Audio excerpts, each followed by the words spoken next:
शम्माए इल्म है हम जिसको हर आन जलाए रखते हैं। मैं सबसे पहले तो उस्ताद मोहतरम का शुक्रिया अदा करता हूँ कि उन्होंने मुझे यहाँ पे दावत दी है और मुझे इस काबिल समझा है कि मैं मतलब आप लोगों से बात करने का है। नहीं तो यहाँ पे हमारे शहर में गिरदुनवा में हज़ारों लाखों नौजवान फिर रहे हैं जिनको स्कूलों के गेट से अंदर नहीं आने दिया जाता। तो मेरे ख्याल में मेरे लिए एजाज़ की बात है और मैं आज जो कुछ भी हूँ वो मेरे ख्याल में उस्ताद मोहतरम का बड़ा जिक्र है और बड़ा मतलब इनका कारनामा है मेरी इस कामयाबी में। तो thank you very much sir. मैं मेरे ख्याल में शुरू से आप लोगों को अपनी जो लाइफ की मतलब स्टार्ट से लेके मैं आज जहाँ पे हूँ आगे जहाँ पे जा सकता हूँ वो मैं शेयर करना चाहूँगा। और उसकी सिर्फ वजह यह है कि आप सैकड़ों की तादाद में यहाँ पे बैठे हैं। तो हो सकता है कि कोई 1, 2, 5, 10 बच्चे भी जो है ना अगर मुझे कैच कर जाते हैं तो वो 1, 2, 5 बच्चे आगे नहीं बढ़ेंगे बल्कि 1, 2, 5 खानदान बढ़ेंगे, क्योंकि हर एक बच्चा एक खानदान को रिप्रेजेंट कर रहा है। अगर आज मैं कुछ कर चुका हूँ या मैं कर रहा हूँ तो ये सिर्फ मेरी कामयाबी नहीं होगी, मेरे खानदान की होगी। तो मेरे ख्याल में आप बच्चों को ऐसे ही ट्रीट करना चाहिए, क्योंकि आगे बढ़ के आप सब लोगों ने एक एक खानदान संभालना है। आपके साथ आपके माँ बाप, बहन भाई, रिलेटिव्स सारे जो है अटैच होते हैं। खैर मैं अपनी थोड़ी सी शुरू करता हूँ अपनी स्टोरी को, क्योंकि मे भी थोड़ी सी लेंथी हो जाए लेकिन मैं उसको सम अप करने की कोशिश करूँगा। मेरे ख्याल में आप में से अक्सर बच्चे होंगे जो सोचते होंगे कि यार हमारे हालात ख़राब हैं, ठीक है, हमें जो है ना कमरे घर में रहाइश के लिए कम है, खाना पीना टाइम पे नहीं मिलता है, ये चीज़ नहीं है, फलां बच्चे हमसे ज़्यादा अच्छे हैं। तो ये सारे बच्चे आप में से अक्सर सोचते होंगे। तो मैं भी कुछ ऐसे ही घरेलू ख़ानदान से मैं बिलोंग करता था। मैंने अपनी क्लास जो है ना नर्सरी मैंने नहीं पढ़ी है, मैंने तीसरी क्लास से स्टार्ट लिया था डायरेक्ट, क्योंकि पहले 1-2 साल तो मैं स्कूल गया ही नहीं। तो तीसरी से मैंने स्टार्ट लिया।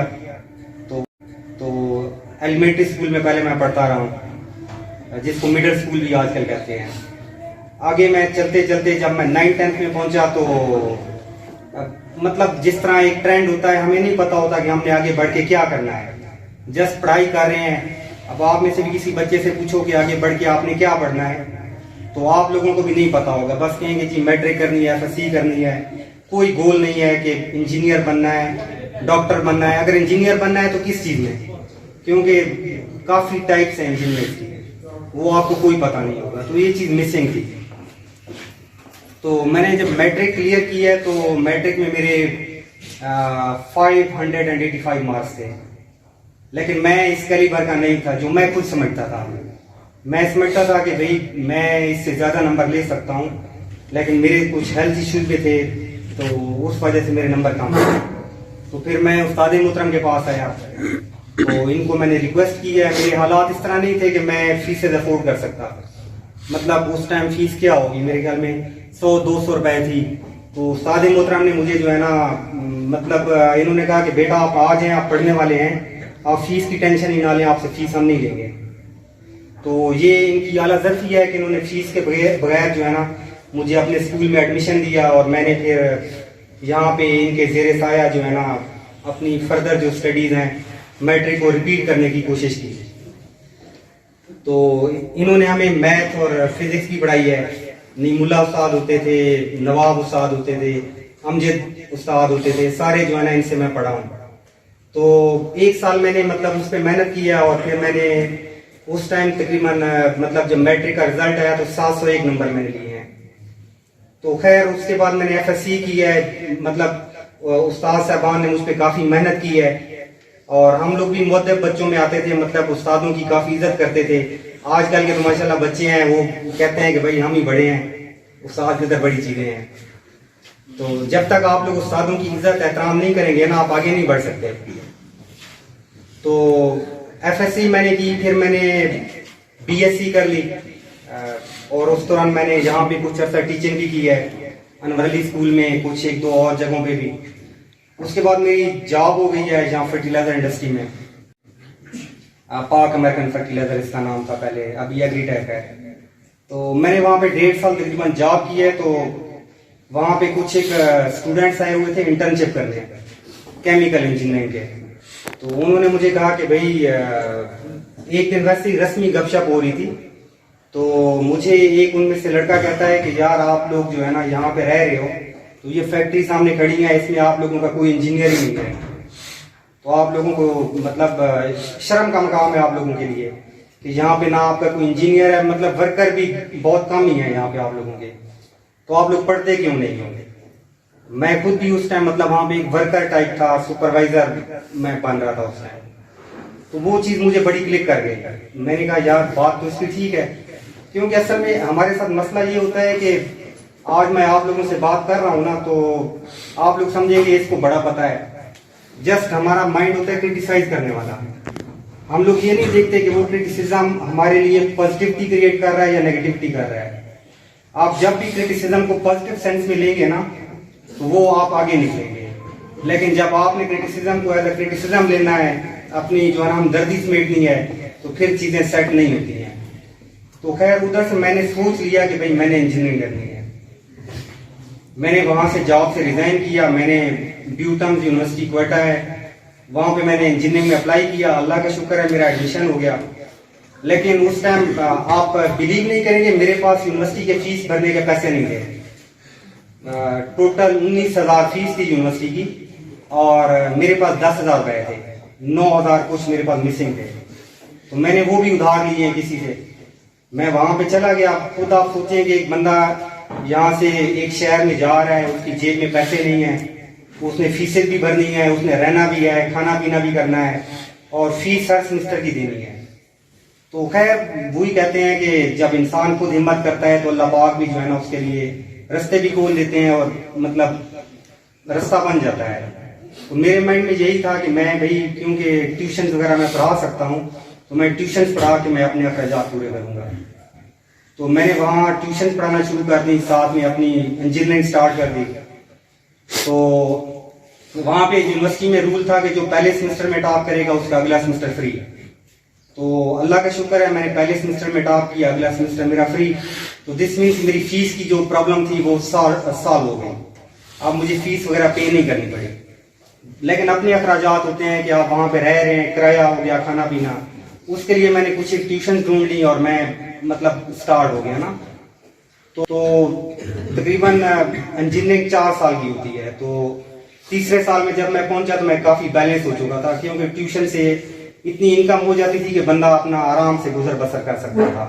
मैंने वहां पे अपना मोटरसाइकिल वगैरह रख लिया, उस पर मैं ट्यूशन वगैरह और यूनिवर्सिटी जो है ना कर रहा था।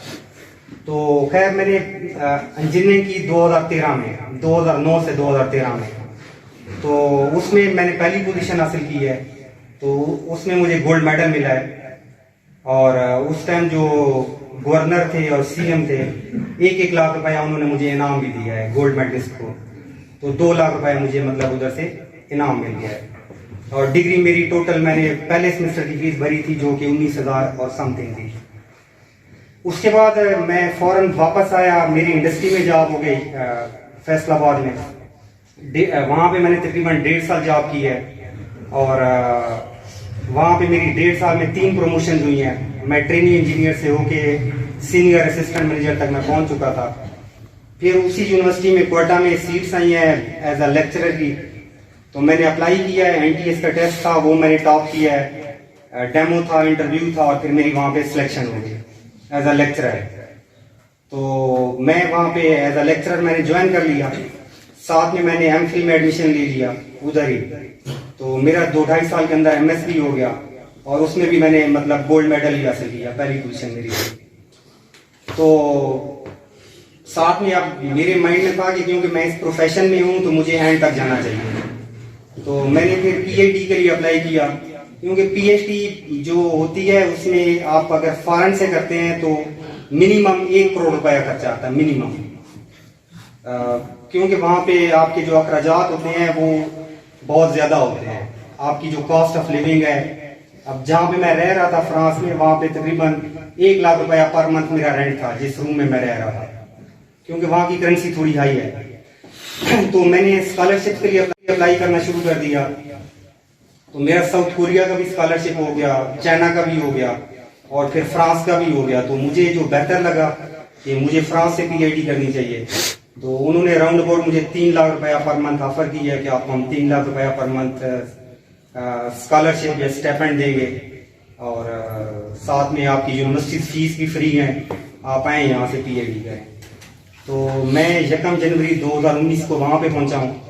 3 साल मैंने वहाँ पे स्पेंड किए हैं, 3 साल और कुछ महीने। और अभी मेरी 6 जनवरी को जो है ना PhD कंप्लीट हुई है अल्लाह के करम से, और आपके सामने मैं हूँ। मतलब मैंने अपनी PhD कंप्लीट कर ली है।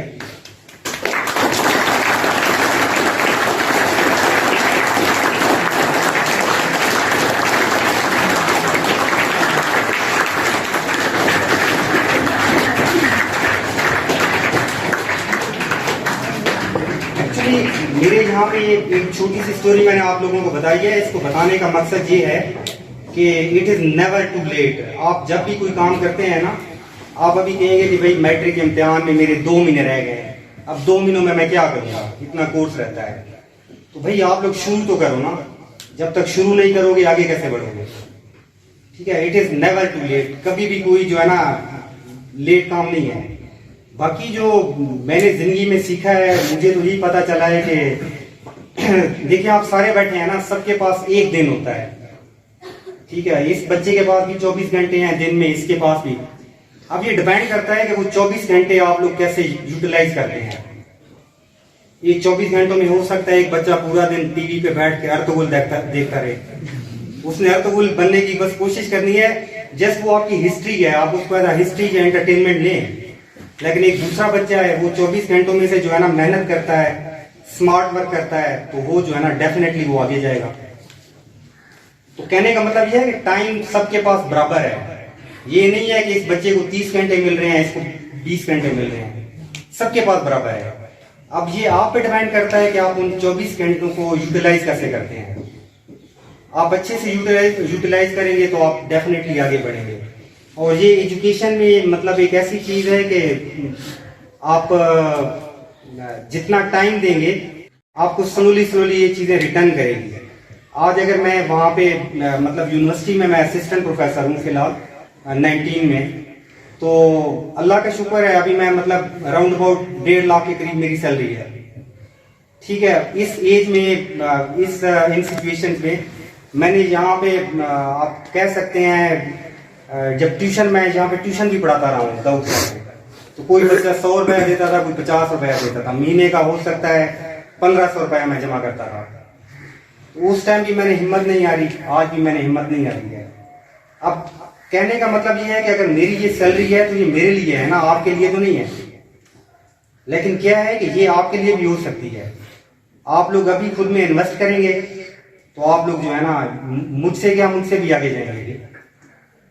जो जितना खुद पे इन्वेस्ट करेगा, देखें आप सबके पेरेंट्स हैं, उन्होंने आप लोगों को सिर्फ पढ़ाई के लिए चूज किया है। मुझे नहीं लगता कि आप में से कोई घर के काम करता होगा। सारे बच्चों को जो है ना वालिदैन कहते होंगे कि बेटा पढ़ो पढ़ो, लेकिन आप वो काम भी ढंग से नहीं करते हैं। कोई एक बच्चे होंगे जो है ना मेहनत करते होंगे। तो भाई यहाँ पे आप लोग बैठे हो ना, आपकी क्लास में एक फर्ज करो अरशद है और एक वसीम है, आप लोग उनसे कंपटीशन करते हो कि जी वसीम को मैं नीचे गिरा के अरशद से आगे अरशद आगे निकलेगा। तो ये चीजें ऐसे नहीं है लाइफ में। यहाँ पे मैं पढ़ता था, मेरे साथ हो सकता है 50-55 की तादाद थी जो बच्चों की, तो उसमें से फर्ज करो 2-4 बच्चे आगे निकले। अब उनका फिर कंपटीशन हो गया डिस्ट्रिक्ट लेवल पे। जब वहां से निकलते हैं फिर यूनिवर्सिटी में आपके डिफरेंट जो है ना रीजन से बच्चे आते हैं, कोई पूरे पाकिस्तान में आपका कंपटीशन होता है। फिर जब आप लोग बैरून मुल्क जाते हैं तो फिर आपका पूरी दुनिया के साथ कंपटीशन होता है। तो आप लोग अपने साथ छोटे छोटे कंपटीशन में एक दूसरे को हराने की कोशिश ना करें, दुनिया के लेवल पे कंपटीशन में जाएं तो तभी कामयाबी मुमकिन है। और ये नहीं है कि एक बच्चा कामयाब हो जाएगा तो दूसरा नहीं होगा। हर बच्चे में कोई ना कोई टैलेंट है, कोई ना कोई स्किल है। आप लोगों को रियलाइज करना पड़ेगा कि आप लोगों के अंदर ऐसा क्या है जो कि आपको यूनिक बनाता है। उस पर इन्वेस्ट करें, उस पर मेहनत करें। कोई भी काम छोटा या बुरा नहीं होता है। अब ये हमारे माइंड में एक बहुत बड़ा जो है ना एक तजाद है कि हम लोग यहाँ पे बैठे होते हैं। मैं फ्रांस में था, मैंने अपनी कुकिंग मैं खुद करता था घर के। मैं क्या करता था भाई, वहाँ पे जो प्रोफेसर हैं, जो वहाँ के आम लोग हैं, वो अपने काम खुद करते हैं। तो मतलब यहाँ पे आप लोगों को कोई कहे कि भाई चाय बना के दो, तो आप लोग एक दफा तो उसकी तरफ देखोगे कि भाई ये पता नहीं क्या कह रहा है। तो जब तक आप लोग अपने काम में अजमत को नहीं समझोगे ना, जो भी काम है उसमें अजमत है। अपने आप को सिंपल रखें और मेहनत करें अपनी जो भी मतलब आपके गोल्स हैं, तो आप लोग तभी आगे बढ़ेंगे। फर्स्ट ऑफ ऑल अपने गोल्स क्लियर करें कि आपने बनना क्या है। ठीक है, पढ़े लिखे लोगों की सोबत में बैठें और फिर आगे बढ़ें। एक रिसेंट रिसर्च हुई है, मतलब अगर आप बच्चों को देखें ना, छोटे बच्चों को, जो बच्चा 5 साल तक होता है वो माँ के हुक्म पे चलता है। जब बच्चा 5 से 12 साल की एज में जाता है ना, उसका आइडियल उसका बाप होता है। वो बाप के साथ आपको नजर आएगा, वो बाप के चप्पल पहनने की कोशिश करेगा, बाप जैसा बनने की कोशिश करता है। जब वो टीन एज में जाता है, 13 एज से लेके 19-20 तक, तो वो अपनी खुद पर्सनैलिटी बनाना शुरू कर देता है। वो कहता है भाई अब मुझे कोई रोके टोके ना। बाप उसको रोकता है कि बेटा ये काम ना कर, तो उसको बुरा लगता है। तो ये जो टाइम होता है, इसमें आपको अच्छे लोगों की कंपनी में बैठना पड़ेगा, क्योंकि इस एज में ये साइकोलॉजी है किस्म की।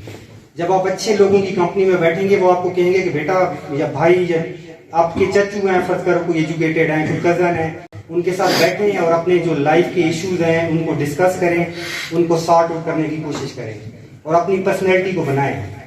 क्योंकि कोई भी वालिदैन नहीं चाहते कि उनके बच्चे निकम्मे हों, नाअहल हों या कोई लोफरी करें। तो आप लोग उनको आइडियल माने। और आपके सामने तो माशाल्लाह ये मतलब एक जिंदा एग्जांपल बैठी हैं अज़मतुल्लाह खान साहब। इन्होंने मतलब कितने जो है ना यहाँ से बच्चे ऐसे आगे बढ़ाए हैं जो कि मुख्तलिफ शोबों में अच्छी अच्छी पोस्ट पे बैठे हैं। तो आपको कोई इशू है तो एज अ फादर आप इनके पास आए, इनसे डिस्कस करें, तो ये आपको जरूर जो है ना हेल्प करेंगे। आपके उस्ताद साहबान है सारे, ये माशाल्लाह अच्छे घरानों से सारे बिलोंग करते हैं और आपको अच्छी तालीमात दे रहे हैं। तो आपके जो भी इश्यूज हैं, चाहे मतलब छोटे मोटे इश्यूज जो भी होते हैं ना, आप इनसे डिस्कस करें, वो आपको गाइड करेंगे, क्योंकि वो आपसे सीनियर हैं, उन्होंने आपसे ज्यादा चीजें देखी हैं, सुनी हैं। और फिर आप अपनी लाइफ को बेटर करने की कोशिश करें, क्योंकि ये आपकी लाइफ है। आपकी लाइफ है तो आपने इसको बेटर करना है। आपकी लाइफ को कोई और बेटर नहीं कर सकता। अगर आप चाहते हैं आपने ऐसे ही रहना है तो फिर ऐसे ही रहेंगे। तो जिस दिन आपने डिसाइड कर लिया कि मैंने ऐसे नहीं रहना, मैंने आगे बढ़ना है, तो आप आगे बढ़ जाएंगे। मेरे ख्याल में इतना ही काफी है सर।